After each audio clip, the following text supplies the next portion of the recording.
ever been in a room where you were clearly present but somehow felt invisible?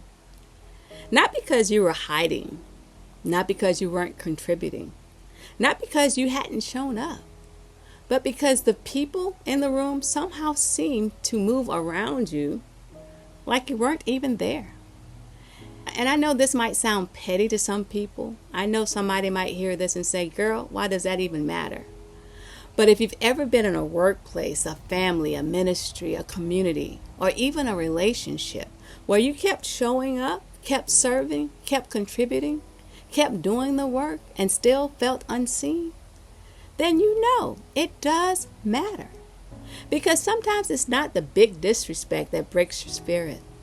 Sometimes it's the small moments, the glance that never comes, the greetings that skips over you, the room where everyone else gets acknowledged and you don't.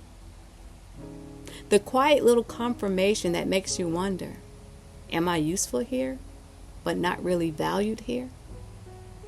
Today I want to talk about that. I want to talk about what happens when you feel overlooked in a place you may have outgrown. What happens when your soul is ready to leave, but the doors haven't opened yet? And what it means to find peace before the pivot. Because I'm in that space right now, and maybe you are too. So let's talk it out.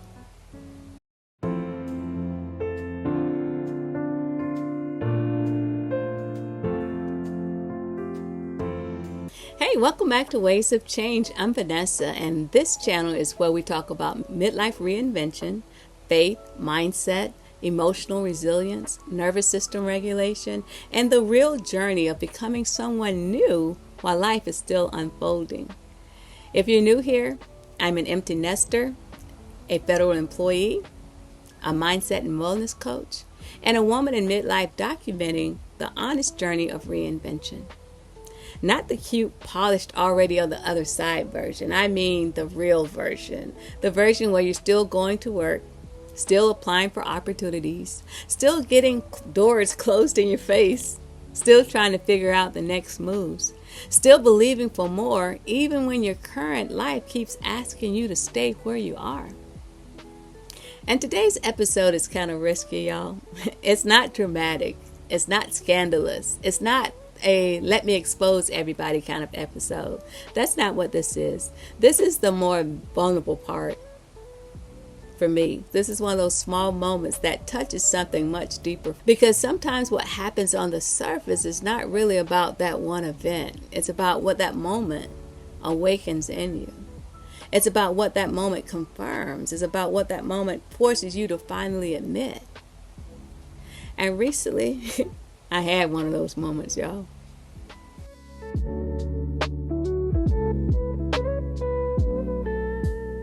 So I was at an event at my job with the executive leadership team, and I was there volunteering. I wasn't tucked away in a corner. I wasn't hiding behind a plant. I wasn't standing somewhere waiting for someone to discover me. I was visible. I was helping. I was serving. I was participating. I was present. And normally I'm the person who will speak first. That's just how I'm wired. I smile, I say good morning, I'll introduce myself, I'll make the moment comfortable. I'll bridge that gap. I'll make myself visible. Because for much of my life and career, I think I learned that if I wanted to be seen, I had to help people see me. And let me pause right there, because somebody needed to hear that. Sometimes high-functioning people become experts at making themselves easy to acknowledge. We speak first. We smooth things over. We make other people comfortable. We make sure nobody has to do the emotional labor of noticing us. We announce our presence without even realizing that's what we're doing. But this time I didn't. Not because I was trying to be rude. Not because I had an attitude. Not because I was above speaking, but because honestly, I was conducting a little experiment. I wanted to see what would happen if I didn't perform visibility.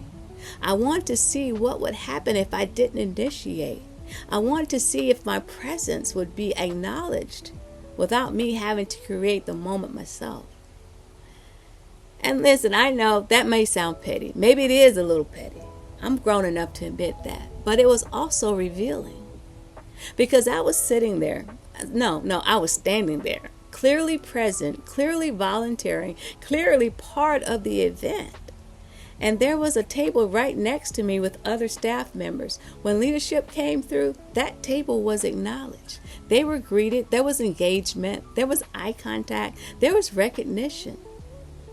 And then they came by my table, and it felt like they just glided by.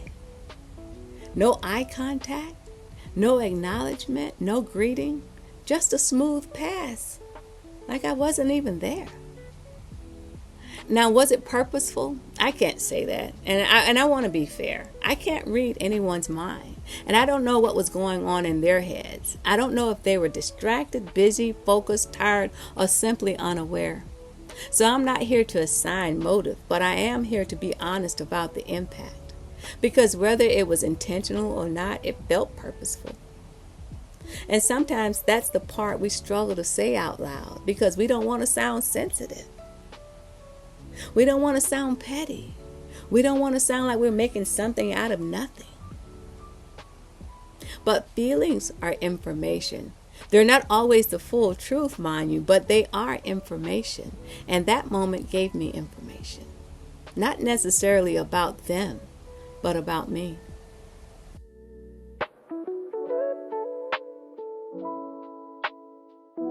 Because the truth is, y'all, that one moment wasn't really about the greeting. It wasn't just about the eye contact. It wasn't just about whether somebody said hello. It touched something deeper. It touched every moment where I've wondered, do they see what I bring to the table? It touched every time I felt like I had to overfunction to be valued. Every time I had to lead without authority, contribute without recognition, keep showing up even when I didn't feel fully seen. And I know I'm not the only one. I know I'm not. Somebody watching this knows exactly what I'm talking about. You've been in meetings where your idea didn't land until somebody else repeated it. You've been on teams where your labor was expected, but your leadership wasn't named. You've been in the workplace where you were dependable enough to carry the assignment, but somehow not visible enough to be considered for the opportunity. You've been in rooms where you were trusted with responsibility, but not always honored with recognition. And after a while, those moments stack up.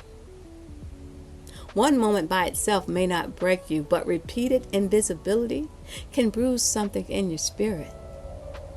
Because you start asking yourself questions you don't even want to admit you're asking. Am I not enough? Am I not seen as leadership material?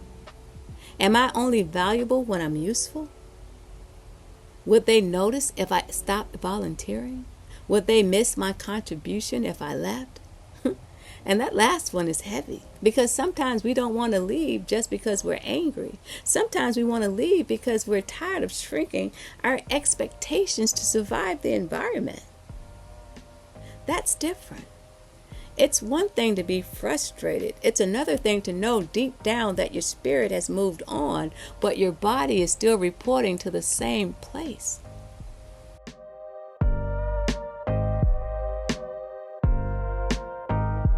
I've said this before on Ways of Change, but there's a strange emotional space that happens when your soul has already started packing before your circumstances have changed.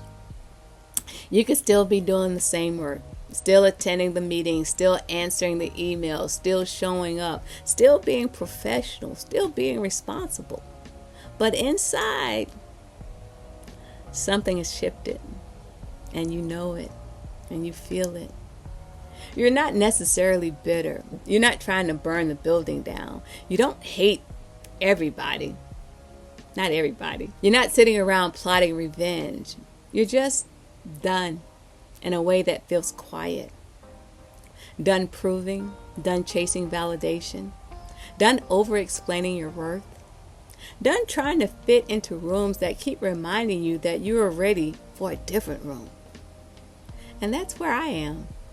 I know I'm ready to leave. I know I'm ready for something more aligned with who I am now. Not who I was 10 years ago. Not who I had to become to survive. Not who I became to build a career, raise a family, and keep life moving, but who I am now. The woman I am now needs alignment. The woman I am now needs purpose.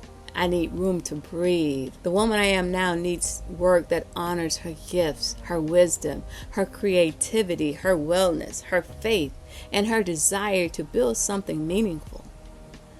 But here's the hard part, y'all. I'm ready, but the doors have not opened yet. And that's a very uncomfortable place to be.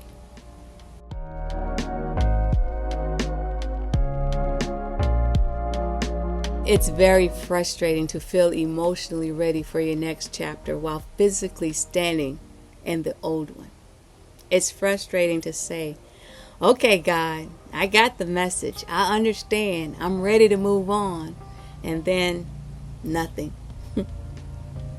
No offer, no open door, no big breakthrough, no clean exit, no dramatic announcement, just more waiting. More applying, more hoping, more rejection emails, more not selected, not referred, more silence, more almost, more maybes, more not yet. And that part can mess with you so much. Because when you know you've outgrown something, it can feel like the world should automatically make room for your next step. But that's not always how transition works. Sometimes you outgrow the room before the next door opens. Sometimes your discomfort arrives before your direction becomes clear. Sometimes your spirit gets the memo before your circumstances catches up. And that's hard because when the doors keep closing, you start questioning what you thought you heard. You start asking, am I really ready, or am I just restless? You start wondering, is this a sign to stay, or is this just a test of my endurance? You start thinking, if I'm meant to move, why hasn't anything opened yet? And I don't have a neat answer for this. I wish I did. I wish I could sit here and say, here are the 3 easy steps to get from overlooked to overflowing. But real life doesn't always work like a motivational quote. Sometimes real life is messy. Sometimes faith feels confusing. Sometimes clarity comes in pieces. Sometimes the answer is not a lightning bolt, but sometimes it's a quiet invitation to prepare. And that's the word I keep coming back to. Prepare. Not panic, not perform, not prove, but prepare.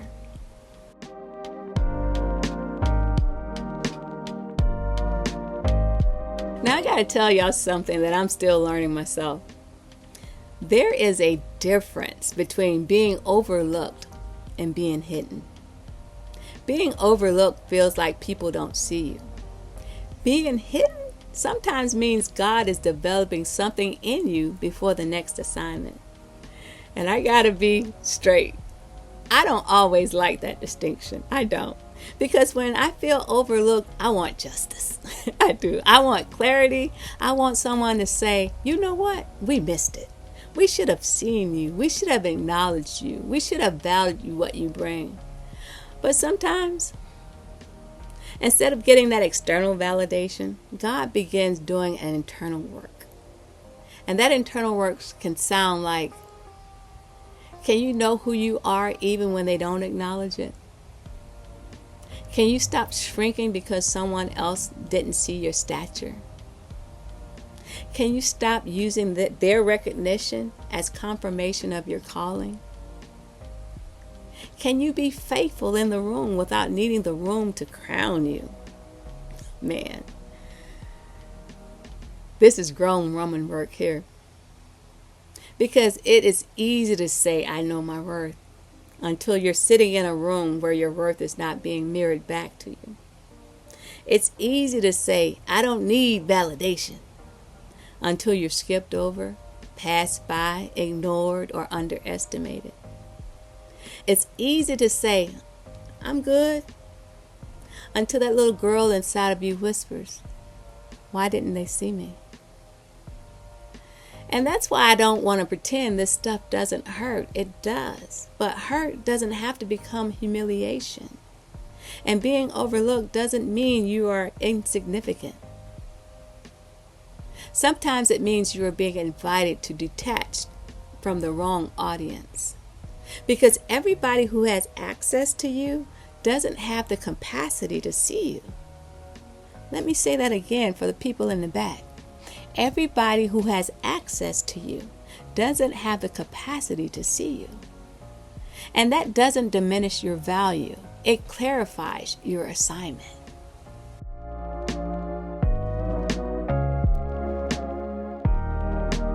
So back to my little experiment. When I didn't speak first, when I didn't initiate, when I didn't make myself visible, I learned something.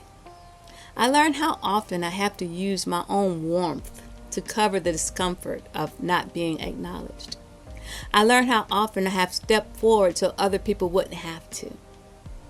I learned how often I have turned myself into the bridge, the greeter, the fixer, the professional one, the gracious one, the easy one. And listen, those are beautiful qualities. Warmth is beautiful. Professionalism is beautiful. Grace is beautiful. Being able to walk into a room and make people feel comfortable is a gift. But even gifts need boundaries. Because sometimes the very thing that makes you good at your work can also make it easier for people to overlook the emotional cost. If you're always the one who speaks first, people may never learn to look for you. If you're always the one who smooths things over, people may never realize there was even a gap. If you're always the one who makes yourself visible, people may never have to examine why they didn't see you on their own. And I'm not saying we should just walk around testing people all the time. That would be exhausting. But every now and then, life gives you a moment where you step back and observe. Not to be petty, not to be passive aggressive, but to gather information. To see the room clearly, to see the pattern clearly, to see yourself clearly. And what I saw in that moment was this. I'm tired of auditioning for acknowledgement in places where I've already served. That's the sentence. I'm tired of auditioning for acknowledgement in places where I've already served.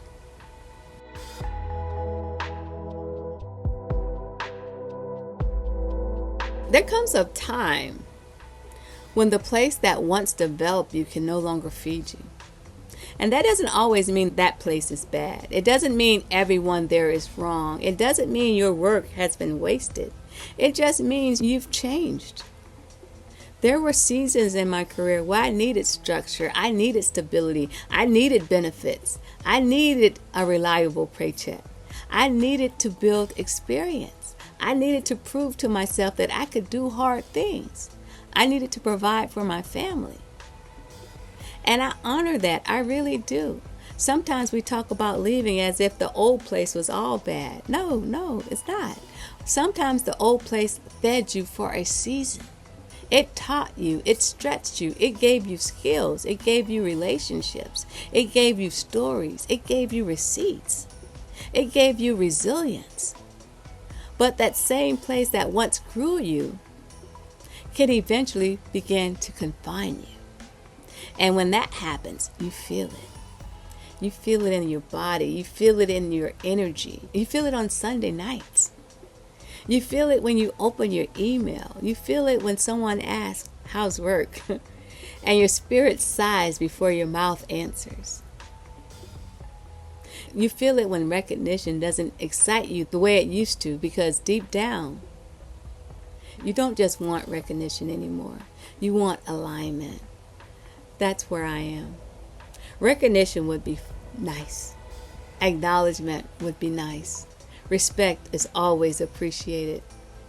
But at this stage of my life, I don't just want someone to see me where I am. I want to move to where I'm called.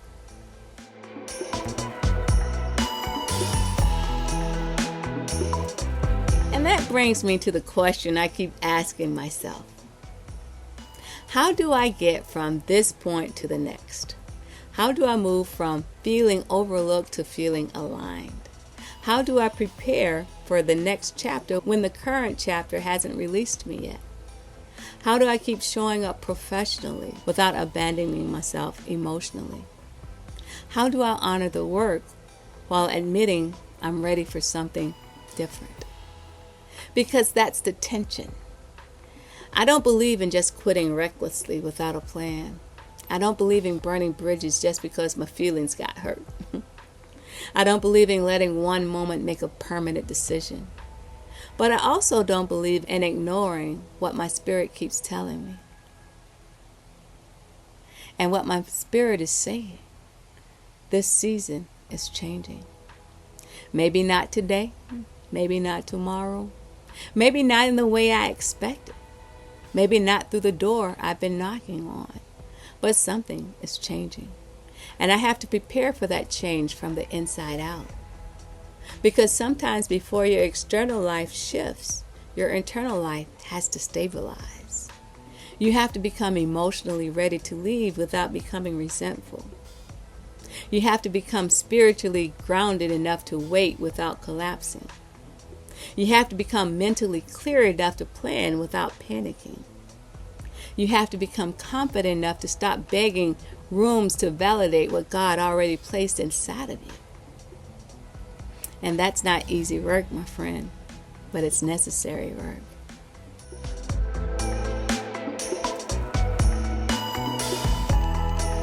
That's actually part of why I created something called the Peace Before the Pivot workbook.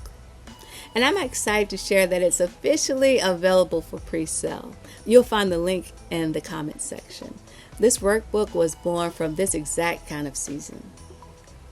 The in-between space where you know something has to change, but you don't have all the answers yet. That space where you're not where you used to be emotionally, but you're not fully where you're going either.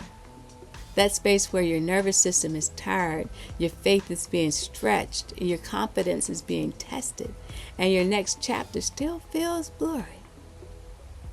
The Peace Before the Pivot workbook is not about rushing your way into a new life. It's not about pretending everything is fine. It's not about toxic positivity. It's about learning how to get grounded before you make your next move. Because a pivot made from panic can cost you. A pivot made from bitterness can blind you. A pivot made from desperation can lead you into another version of the same misalignment. But a pivot made from peace, that's different. Peace gives you discernment. Peace helps you hear clearly. Peace helps you stop confusing urgency with wisdom. Peace helps you ask better questions. Peace helps you move with strategy instead of survival. And that's what I want for myself. And that's what I want for you. Not just a dramatic exit. Not just a watch me prove them wrong moment. Not just a resignation fantasy where the music swells and everybody suddenly realizes what they lost. Although, if I'm honest, I've imagined that scene more often than I care to admit. But the real peace is deeper than that. Real peace says, I don't need revenge. I need alignment. I don't need applause. I need clarity. I don't need to be chosen by this room. I need to be obedient to my next assignment. I don't need to rush the pivot. I need to prepare for it. That's the work. Peace before the pivot. And if you're in that tender middle space right now, where you're ready for more, but you're still trying to get steady, I created this workbook with you in mind. Again, it's available now for pre-sale, and the link is in the comment section.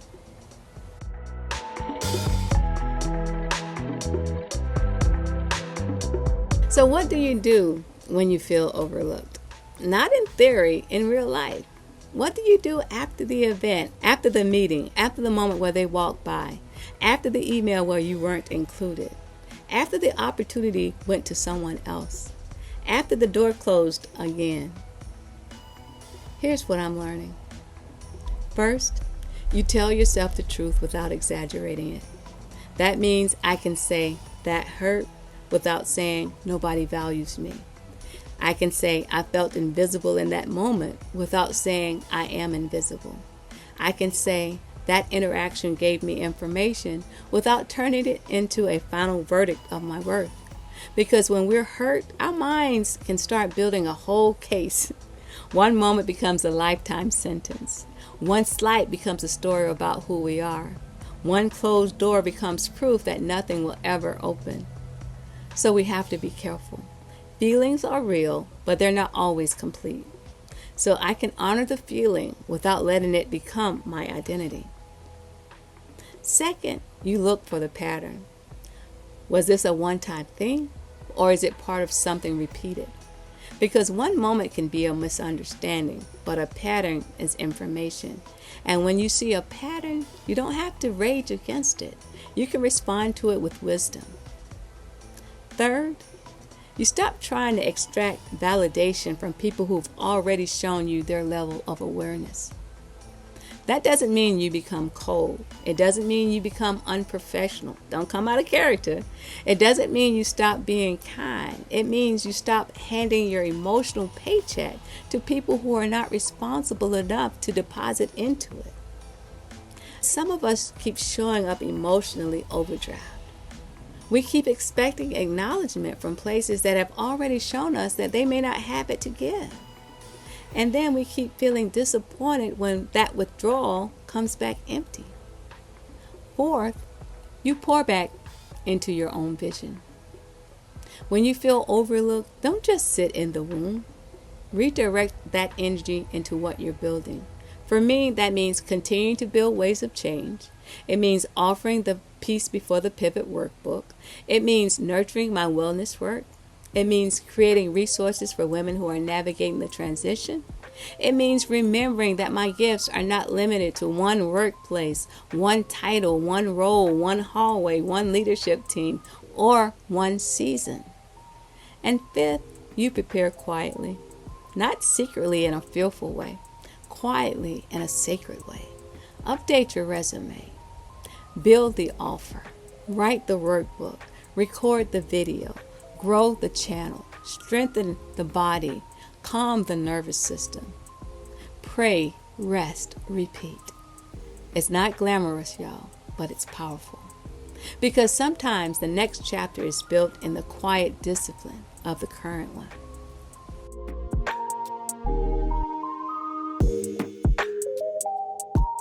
One thing we don't talk about enough is that outgrowing a place can come with grief. Even when you're ready to leave, even when you know it's time, even when you're excited about what could be next, there can still be grief. Grief for the version of you who once felt hopeful there. Grief for the years you invested. Grief for the relationships that changed. Grief for the recognition you hoped would come. Grief for the doors that didn't open. Grief for the part of you that kept trying to make it work. And I think that's why moments like the one at the event can hit so hard. Because it's not just they didn't speak. It's after all this time, after all this service, after all this work, is this how this season feels now? That's grief. And grief needs compassion, y'all, not judgment. So if you're in a season where you feel yourself pulling away emotionally from a place you once cared about deeply, give yourself some grace. You're not crazy. You're not ungrateful. You're not being dramatic. You may simply be grieving the gap between what you gave and what you received. And grief doesn't mean you made the wrong choice by staying. It just means your heart is telling the truth about what this season cost you.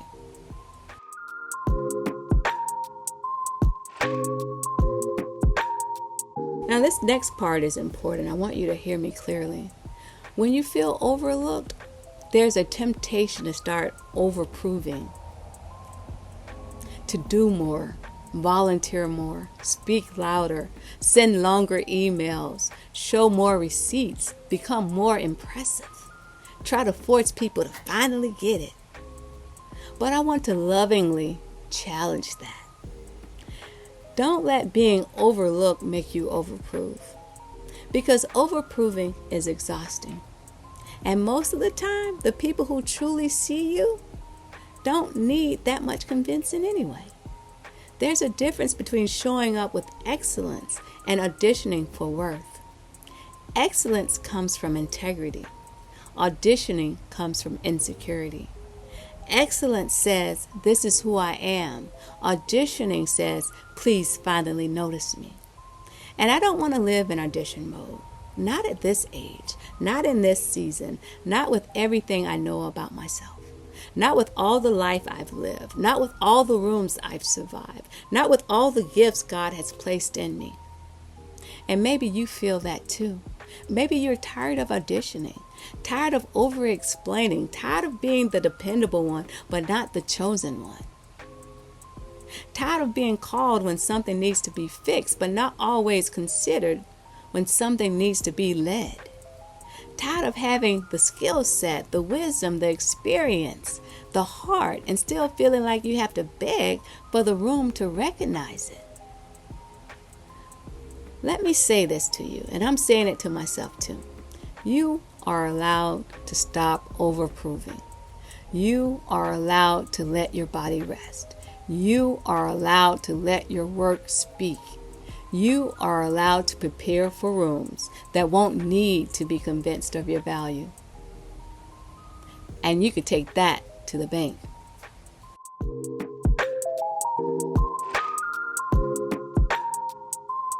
For today's spiritual anchor, I want to sit with a familiar verse, Galatians 6:9. Let us not grow weary in doing good, for in due season we will reap if we do not give up. That scripture is beautiful, but let's be honest. Sometimes we quote it without acknowledging the weariness. Let us not grow weary. That means weariness is possible. That means doing good can get tiring. That means serving can get heavy. That means showing up without immediate results can wear you out. That means there are seasons where even faithful people get tired.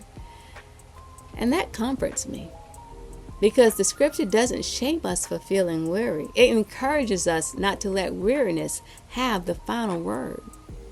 In due season we will reap. Not necessarily in the season we prefer, not always on the timeline we planned, not always through the door we expected, but in due season.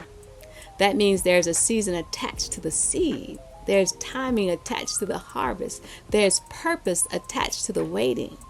And there's a difference between being delayed and being denied. Now, I know that can be hard to receive when you feel like the doors have been closing. I know it. Because sometimes due season feels like it's taking its own sweet time. Sometimes you want to look up to heaven and say, "Lord, I don't mean to rush you, but can we get a tracking number? Because the package seems delayed. The breakthrough seems delayed. The opportunity seems delayed. The next chapter seems delayed." But the scripture says, if we do not give up. And I don't think that means we never get tired. I don't think it means we never cry. I don't think it means we never get disappointed.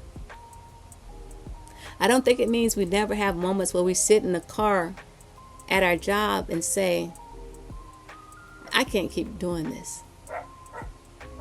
I think it means we keep returning to hope. We keep returning to purpose. We keep returning to the truth. We keep returning to the work that is ours to do. And sometimes the work is not just applying for the next job. Sometimes the work is healing from the current environment. Sometimes the work is rebuilding confidence. Sometimes the work is creating the thing that God put in your hands. Sometimes the work is learning to stop needing acknowledgement from the places you are being prepared to leave. Do not grow weary in doing good. Your harvest may not come from the field where you planted all the seeds. Let that sink in. Your harvest may not come from the field where you planted all the seeds. Sometimes you planted in one place and God allows you to reap in another.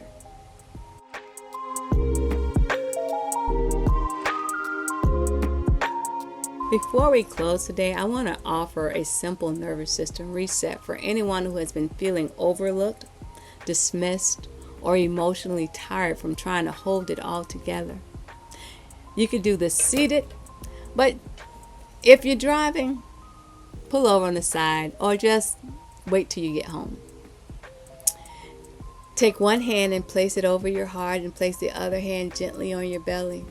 Now take in a slow breath in through your nose and release it through your mouth. Again, breathe in and release. Now say quietly to yourself, I am here. I am not invisible to myself. My worth is not dependent on who acknowledges me. I can be disappointed and still be grounded. I can be ready for more and still move with wisdom. I can prepare in peace. Take one more slow breath in and let it out. My friend, sometimes your body needs to hear from you before it can stop waiting to be validated by everybody else. Let your body know, I see you, I've got you. We are not stuck, we are preparing.